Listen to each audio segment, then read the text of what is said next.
cercava sempre di creare comprensione più che di prenderla per sé. Ha sempre creduto in qualcosa di più grande.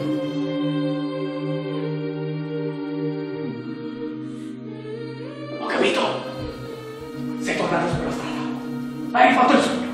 C'era il Papa! Raccontami tutto! Tutti sono importanti quanto me! Tutti, ma proprio tutti sono importanti quanto me!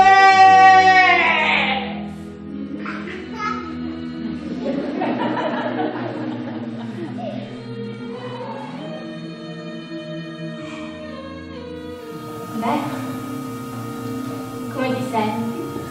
Un bugiardo.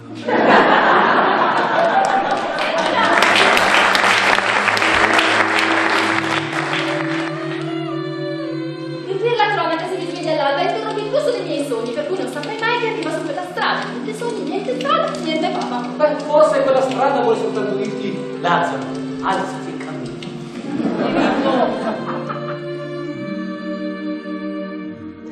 Fondo mi dispiace che questo decalogo sia al termine.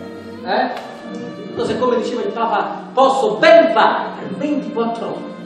Ciò che mi sgomenterebbe solo se pensassi di doverlo fare tutta la vita. Mi piacerebbe che questo momento si ripetesse all'infinito, sempre nuovo e sempre diverso.